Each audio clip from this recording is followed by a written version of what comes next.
आज हम बात करने वाले हैं एक ऐसे रोमन कवि और आलोचक की जिनका नाम है हॉरस। और कमाल की बात यह है कि उनकी कई बातें आज भी उतनी ही सच्ची और प्रासंगिक लगती हैं। तो आज हम क्या क्या देखने वाले हैं। सबसे पहले हॉरस को एक इंसान के तौर पर समझेंगे, फिर उनकी कुछ कमाल की रचनाओं पर नजर डालेंगे, उनकी सबसे मशहूर किताब आर्स पोएटिका की बात करेंगे और आखिर में देखेंगे कि उनका असर आज तक कैसे बना हुआ है। तो चलिए शुरू करते हैं।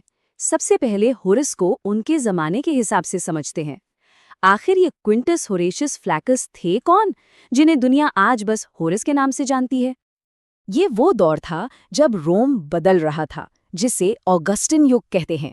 और इसी दौर में होरस ने अपना साहित्यिक सफर तय किया, जो लिटरेचर की हिस्ट्री में एक बहुत ही अहम दौर माना जाता है।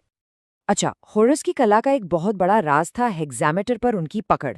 अब ये हेक्सामेटर क्या है? ये दरअसल लिखने का एक खास तरीका, एक मीटर था। इसी का इस्तेमाल करके उन्होंने अपनी एक बिल्कुल अलग पहचान बनाई। चलिए अब आगे बढ़ते हैं और देखते हैं कि उन्होंने क्या क्या लिखा। उनकी हर रचना उनकी कला का एक अलग ही पहलू हमारे सामने रखती है, व्यंग्य से लेकर ओट्स तक। तो होरस ने कई तरह की चीजें लिखीं। व्यंग्य कविताएं थीं, कुछ इमोशनल ओड्स थे और चिट्ठियों के अंदाज में भी कविताएं लिखीं। और इन सब का निचोड़ था उनका मशहूर ग्रंथ आर्स पोएटिका। होरेस की सबसे बड़ी खासियत थी उनका व्यंग्य करने का अंदाज। मतलब वो समाज की कमियों पे हंसते थे, लेकिन उनका मकसद किसी को नीचा दिखाना नहीं, बल्कि हल्के फुल्के अंदाज में सुधार लाना था। यहाँ ये समझना मजेदार है कि होरेस का व्यंग्य कितना अलग था।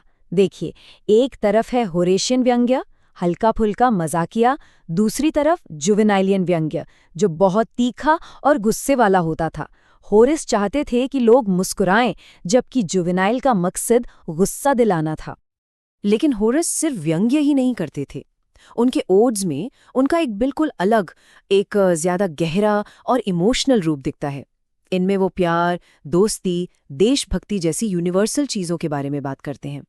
और उनका ये सारा काम, ये सारी मेहनत उन्हें एक ऐसी किताब की तरफ ले जा रही थी जो उनकी सबसे बड़ी पहचान बनने वाली थी। एक ऐसी रचना जो इतनी पावरफुल साबित हुई कि सदियों तक लिखने वालों के लिए गाइड बुक बन गई। इसका नाम भी बिल्कुल सीधा साधा है, आर्स पोएटिका, यानी कविता की कला।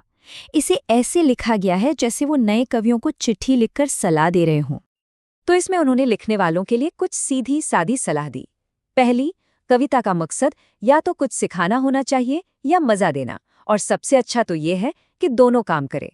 दूसरी बात, स्टाइल और भाषा हमेशा टॉपिक के हिसाब से होनी चाहिए। तीसरी, कविता में एक तालमेल हो, कुछ भी बिखरा हुआ न लगे। और आखिरी सलाह, या तो पुरानी परंपराओं को फॉलो करो या फिर कुछ नया बनाओ, तो ऐसा बनाओ जो भरोसे के लायक लगे। और उनका ये एक कोट, उट पिक्टूरा पोएसिस, उनकी पूरी सोच को समझा देता है। इसका मतलब है, जैसी पेंटिंग वैसी कविता। मतलब कविता ऐसी हो कि पढ़ने वाले के दिमाग में एक तस्वीर बन जाए, बिल्कुल किसी शानदार पेंटिंग की तरह। तो मुद्दा ये है कि आर्स पोएटिका सिर्फ सलाह की एक किताब नहीं थी। इसने हमें लिटरेचर के बारे में बात करने के लिए वो शब्द दिए जो हम आज भी इस्तेमाल करते हैं, जैसे कि इन मीडियाज रेस। ये होरेस का ही आइडिया था। इसका मतलब है कहानी को सीधे एक्शन के बीच से शुरू करना, बिल्कुल शुरुआत से नहीं। सोचिए, कितनी सारी फिल्में ठीक ऐसे ही शुरू होती हैं, है ना? और इसका ठीक उल्टा होता है अब ओवो, जिसका मतलब है अंडे से, यानी बिल्कुल शुरू से कहानी सुनाना। होरेस ने इन दोनों तरीकों के बीच का फर्क समझाया। होरेस ने एक और चीज के बारे में चेतावनी दी थी, जिसे बाद में पर्पल प्रोज कहा गया। ये क्या होता है? ये होती है बहुत ज्यादा भारी भरकम सजी सजाई भाषा, जिसका असल में कोई मतलब नहीं होता और जो कहानी के फ्लो को तोड़ देती है। और देखिए कितनी कमाल की बात कही उन्होंने। होरेस ने हमें ये भी बताया कि गलतियां सबसे होती हैं, बड़े से बड़े कलाकारों से भी।